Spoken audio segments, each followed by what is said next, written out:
आगे बढ़ने से पहले चैनल को लाइक, शेयर एंड सब्सक्राइब ज़रूर करें और हाँ, बेल आइकन को भी प्रेस कर दें, जिससे आने वाले सभी न्यू वीडियोस आपको मिल सके। Thank you. आज हम रासायनिक अभिक्रिया में जो रिएक्टेंट हैं, मतलब अभिकारक हैं वो, और जो प्रोडक्ट हैं वो, उनकी अवस्था कैसी है। रासायनिक अभिक्रिया में जो रिएक्टेंट और प्रोडक्ट हैं उनकी अवस्था कैसी है, फिजिकल स्टेट कौन सी है, इसके बारे में पढ़ते हैं। उसके बाद में टाइप्स ऑफ रिएक्शन में एडिशन रिएक्शन और डिकम्पोजिशन रिएक्शन, मतलब कॉम्बिनेशन एंड डिकम्पोजिशन रिएक्शन, जिसको हिंदी में संयोजन और वियोजन अभिक्रिया कहते हैं। ठीक है, इनके बारे में हम पढ़ेंगे। तो सबसे पहले हम बात करते हैं फिजिकल स्टेट की। किसकी फिजिकल स्टेट की? फिजिकल स्टेट जो रासायनिक अभिक्रिया होती है उसमें जो रिएक्टेंट हैं, अभिकारक हैं, जो प्रोडक्ट हैं, उत्पाद हैं, उनकी जो भौतिक अवस्था क्या है उसके बारे में पढ़ेंगे। ठीक है, तो सबसे पहले हम बात कर रहे हैं फिजिकल स्टेट की। फिजिकल स्टेट में जैसे मान लीजिए कोई भी एक उदाहरण ले लेते हैं। ठीक है, अब उदाहरण में मान लीजिए सबसे पहले ले लेते हैं हम वाटर। वाटर है, उसकी जो स्टेट है, अवस्था है, वो कौन कौन सी हो सकती है?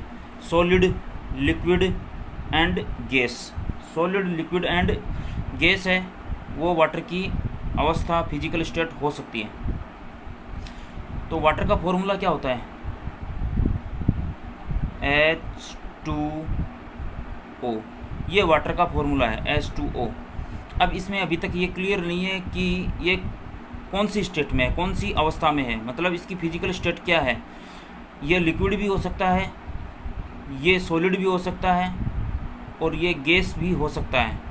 गैस होगा तो वाटर वेपर होगी, और लिक्विड में है तो वाटर होगा, और सॉलिड में है तो इसको आइस बोलेंगे। लेकिन इसको शो करने का, इसको जो प्रदर्शित करने का जो तरीका है, इसका सिंबल क्या होगा वो हमें पता होना चाहिए। जैसे इसके आगे मान लीजिए लिखा हुआ है S। क्या लिखा हुआ है? S। तो S का मतलब है ये सॉलिड है, मतलब ये आइस है। H2O क्या है? यहाँ पर आइस है। इसके अलावा इसमें अगर लिखा हुआ है L, क्या लिखा हुआ है? L, तो L का मतलब होता है लिक्विड, इसका मतलब ये लिक्विड फॉर्म में है। और अगर इसके आगे लिखा हुआ है स्मॉल g, तो इसका मतलब ये क्या है? ये गैस है, मतलब वाटर क्या है? वाटर वेपर के रूप में है। इसके अलावा जो फिजिकल स्टेट होती है वो कोई दूसरा पदार्थ भी हो सकता है, दूसरा मटेरियल, अदर मटेरियल भी हो सकता है। वाटर ना होके दूसरा मटेरियल भी हो सकता है। तो उसके लिए हम क्या करेंगे? उस मटेरियल को लिखेंगे सबसे पहले CO2।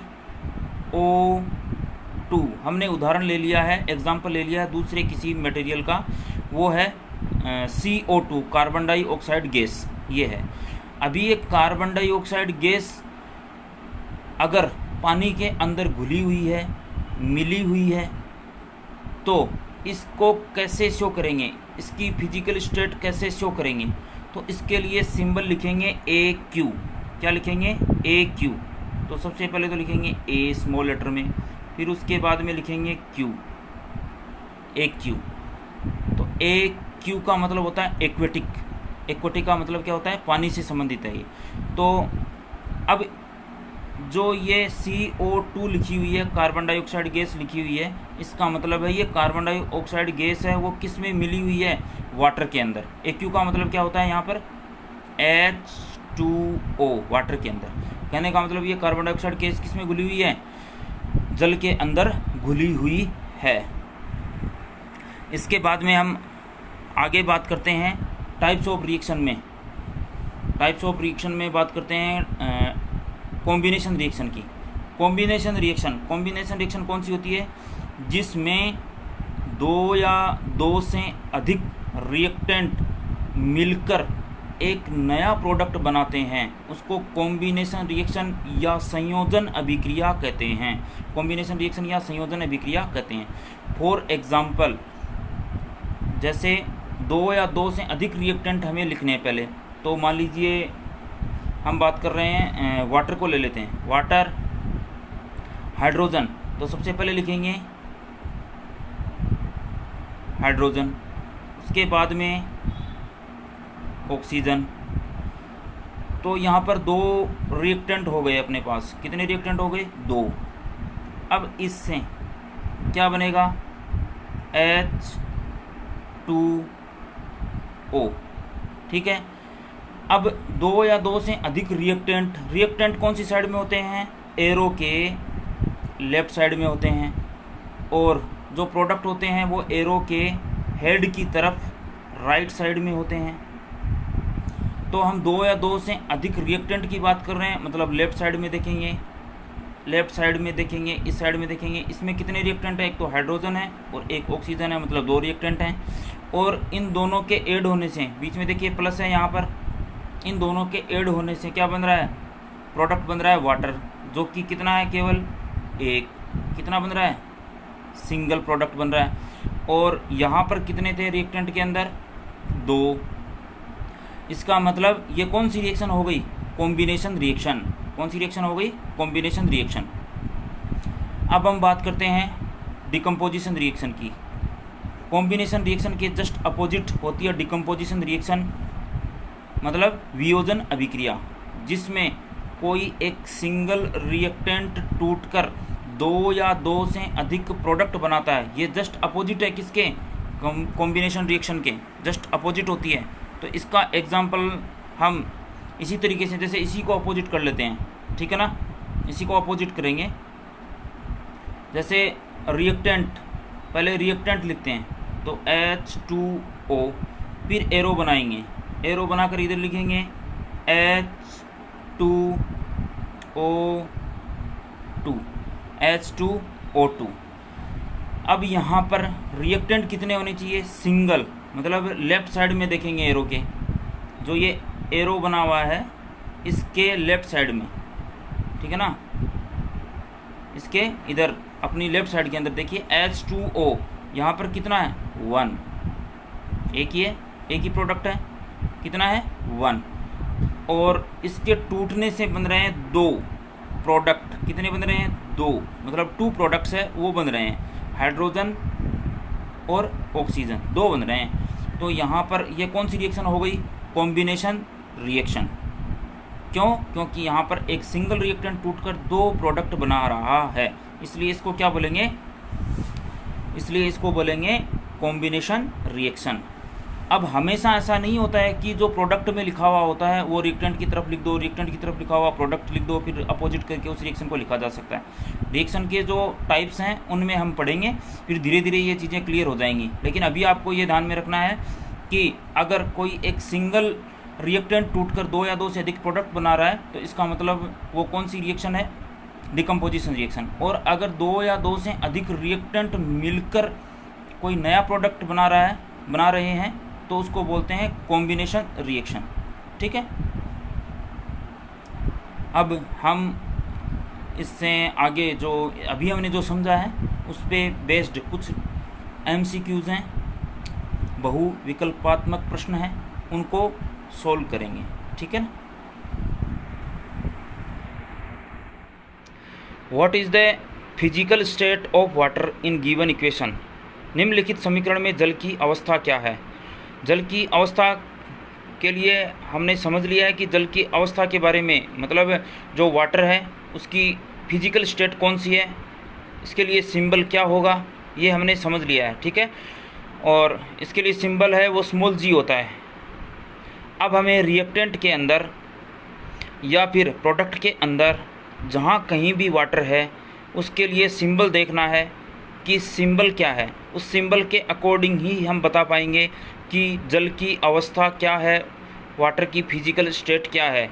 मतलब वाटर है वो सॉलिड स्टेट में है, गैसियस स्टेट में है या लिक्विड स्टेट में है, उसके लिए उसके आगे जो सिंबल बना होता है उससे पता चलता है। तो सबसे पहले हम पता लगाते हैं कि वाटर कहाँ पर है। वाटर का फॉर्मूला होता है H2O, जो कि किस में मौजूद है?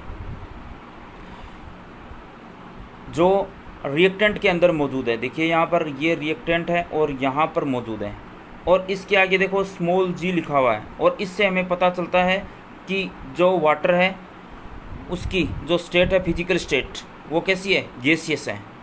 कौन सी है? गैसियस स्टेट है। तो ऑप्शन नंबर सी है वो अपना राइट आंसर होगा, गैस।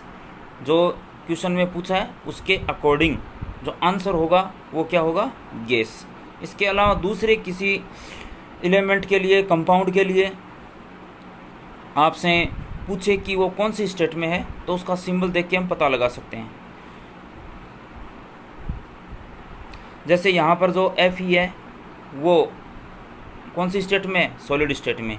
Fe3O4 है वो कौन सी स्टेट में? सॉलिड स्टेट में। और जो हाइड्रोजन गैस बन रही है वो कौन सी स्टेट में है? गैसियस स्टेट में। ठीक है। What happens when calcium oxide reacts with water? क्या होगा जब कैल्शियम ऑक्साइड की रिएक्शन जल के साथ में होती है? मतलब कैल्शियम ऑक्साइड की अभिक्रिया किसके साथ में हो रही है? जल के साथ में हो रही है। अब जो अभिक्रिया होती है वो किसके बीच में होती है? रिएक्टेंट्स के बीच में होती है, अभिकारकों के बीच में होती है। तो यहाँ पर अभिकारक कौन है? कैल्शियम ऑक्साइड और वाटर या जल। तो अब जो उत्पाद बनेगा इन अभिकारकों से, इन रिएक्टेंट से, वो एटलीस्ट जो रिएक्टेंट्स हैं उनके जैसा तो नहीं होगा। तो जिन जिन में अभिकारकों से रिलेटेड जो नाम आ रहा है, जो रिएक्टेंट से रिलेटेड जो नाम आ रहा है, उसको रिमूव कर देंगे, हटा देंगे, उस ऑप्शन को हटा देंगे। देखिए यहाँ पर जिंक ऑक्साइड इज फॉर्म्ड, तो जिंक का तो कहीं मतलब ही नहीं है, जिंक तो कहीं आया ही नहीं। अपने पास तो कैल्शियम और ऑक्सीजन, हाइड्रोजन, इनसे रिलेटेड कोई प्रोडक्ट चाहिए। ठीक है। तो जिंक अलग एलिमेंट है, इसमें अभिकारक में ही नहीं है, तो उत्पाद में वो एटम कैसे आ सकता है? नहीं आएगा। तो इसको रिमूव कर देते हैं, हटा देते हैं, मतलब ये गलत है, ये गलत। फिर उसके बाद में मैग्नीशियम हाइड्रोक्साइड बनता है, तो मैग्नीशियम भी नहीं है हमारे पास। तो रिएक्टेंट में क्या है? कैल्शियम है, तो मैग्नीशियम हाइड्रोक्साइड भी नहीं बनेगा। फिर उसके बाद में ए वाला देखिए, calcium hydroxide is formed, calcium hydroxide बनता है। अब इसमें कैल्शियम भी आ रहा है, कैल्शियम हाइड्रोक्साइड में हाइड्रोजन भी आ रहा है, ऑक्सीजन भी आ रहा है, और यही एटम हमारे पास किस में थे? रिएक्टेंट में थे, और इसी से रिलेटेड प्रोडक्ट बन रहा है। लेकिन प्रोडक्ट के अंदर कोई भी रिएक्टेंट वापस से नहीं आया है। जैसे कि हम बात करें, कैल्शियम ऑक्साइड नहीं बना है, वाटर नहीं बना है। वाटर और कैल्शियम ऑक्साइड की रिएक्शन की वजह से नया उत्पाद कैल्शियम हाइड्रोक्साइड बना है, जिसमें वही एलिमेंट, वही एटम्स और एलिमेंट हैं जो कि रिएक्टेंट के अंदर थे। जैसे कैल्शियम है तो प्रोडक्ट में भी है, हाइड्रोक्साइड में हाइड्रोजन होता है और ऑक्सीजन होती है। ठीक है ना। हाइड्रोक्साइड हाइड्रोक्सी लाइन का फॉर्मूला क्या होता है? OH, और इस पर पावर होती है -1 की। तो यहाँ पर ऑक्सीजन भी है और हाइड्रोजन भी है, और कैल्शियम यहाँ पर आ ही रहा है। तो इसका मतलब यही अपना राइट आंसर है। Option number A is the right answer. ठीक है। और क्यों हुआ है ये आपको आसानी से समझ में आ गया होगा। ठीक है। Which one is a combination reaction? निम्न में से कौन सी एक संयोजन अभिक्रिया है? संयोजन का मतलब होता है जुड़ना, कॉम्बिनेशन का मतलब क्या होता है? ऐड होना। अब कौन जुड़ेंगे, कौन ऐड होंगे? रिएक्टेंट। कौन ऐड होंगे? रिएक्टेंट, अभिकारक। और रिएक्टेंट या अभिकारक एरो के कौन सी साइड में होते हैं? लेफ्ट साइड में होते हैं, बाईं तरफ होते हैं। कहने का मतलब जो रिएक्टेंट होते हैं वो कम से कम 2 होने चाहिए, तभी तो जुड़ेंगे। तो अब हमें ये देखना है कि रिएक्टेंट वाली जो साइड होती है, मतलब एरो के जो लेफ़्ट वाली साइड होती है, उसमें कम से कम 2 रिएक्टेंट होने चाहिए। ठीक है। और उसके बाद में जो प्रोडक्ट बन रहा है उधर केवल एक ही प्रोडक्ट बनना चाहिए, मतलब एरो के राइट साइड में केवल एक प्रोडक्ट उत्पाद होना चाहिए। ऐसा कौन से ऑप्शन में हो रहा है वही अपना सही आंसर होगा। ठीक है। अब इसमें ए वाले में देखिए 2 रिएक्टेंट हैं, CaO, कौन से हैं? CaO, पहले वाला देखिए CaO प्लस H2O, तो इसमें क्या बन रहा है? CaOH2, और साथ में हीट बन रही है। हीट एक एनर्जी की फॉर्म है, कोई कंपाउंड नहीं है। ठीक है ना। तो यहाँ पर केवल कितना प्रोडक्ट मानेंगे हम, 1। कितना है ये, 1। Only 1 product is formed here. फिर सेकंड वाले में देखिए, रिएक्टेंट तो 2 हैं लेकिन प्रोडक्ट भी 2 बन गए, तो ये आंसर नहीं होगा। फिर उसके बाद में सी वाले में रिएक्टेंट सिंगल है, तो ये वैसे ही कैंसिल हो गया, क्योंकि रिएक्टेंट कम से कम कितने होने चाहिए, 2 होने चाहिए। तो अपना आंसर क्या हो जाएगा, A is the right answer. D नहीं हो सकता। क्यों नहीं हो सकता, क्योंकि ए जब ऑप्शन सही है तो नन ऑफ दीज कैसे हो सकता है, तो डी वाला भी नहीं होगा, सी वाला भी नहीं होगा, बी वाला भी नहीं होगा, और अपना आंसर कौन सा होगा, ए वाला, जिसमें 2 या 2 से अधिक रिएक्टेंट अभिकारक मिलकर एक नया प्रोडक्ट, नया उत्पाद बना रहे हैं, तो ऐसी अभिक्रिया क्या कहलाती है, संयोजन अभिक्रिया कहलाती है। चूज ए डिकम्पोजिशन रिएक्शन, वियोजन अभिक्रिया का चयन करें। अभी हमने टाइप्स ऑफ रिएक्शन में बात की है कि डिकम्पोजिशन रिएक्शन कौन सी होती है, ऐसी रिएक्शन जिसमें कोई एक सिंगल रिएक्टेंट अभिकारक ब्रेकडाउन होकर टूटकर न्यू प्रोडक्ट बनाता है, नया उत्पाद बनाता है, उसको डिकम्पोजिशन रिएक्शन कहते हैं। तो जो ऑप्शन दे रखे हैं उसमें हमें ध्यान से देखना है कि लेफ़्ट साइड में जो एरो बना हुआ है ना, एरो के जो यहाँ से ये जो एरो बने हुए हैं, एरो पे ध्यान देना है। एरो के लेफ़्ट साइड में रिएक्टेंट होते हैं, एरो के राइट साइड में प्रोडक्ट होते हैं। ओके, मतलब राइट साइड, लेफ़्ट साइड होती है उसमें अभिकारक होते हैं, और उसके बाद में जो राइट साइड होती है उसमें प्रोडक्ट होता है। ठीक है, तो इसमें वियोजन हो रहा है, मतलब कोई सिंगल रिएक्टेंट होगा। तो ए में देखिए कितने रिएक्टेंट हैं, कार्बन और ऑक्सीजन, 2 रिएक्टेंट है, मतलब ये नहीं हो सकता ऑप्शन अपना, तो गलत है। फिर उसके बाद में बी वाला देखिए, इसमें हाइड्रोजन और ऑक्सीजन है, 2 हैं, इसमें भी, तो ये भी नहीं हो सकता। फिर सी वाले में देखिए केवल एक ही है, जिसके बीच में कहीं पर भी प्लस नहीं लगा हुआ है, मतलब ये एक ही है, एक ही कंपाउंड है। ठीक है ना, FeSO4। अब ये टूट रहा है और इससे बन रहा है, क्या क्या बन रहा है, सी वाले में देखिए, एक तो Fe2O3, फिर प्लस आ गया देखो, फिर दूसरा बन रहा है SO2, फिर प्लस आ गया, फिर देखो SO3। मतलब यहाँ पर कितने प्रोडक्ट बन रहे हैं, 3। टोटल कितने बन रहे हैं, 3 प्रोडक्ट बन रहे हैं। इसका मतलब एक सिंगल रिएक्टेंट FeSO4 टूटकर क्या बना रहा है, Fe2O3, SO2 और SO3 बना रहा है। इसका मतलब ये कौन सी रिएक्शन है, डिकम्पोजिशन रिएक्शन है। तो अपना आंसर क्या हो जाएगा, option number C. Option number C is the right answer. Option number C is the right answer. Okay.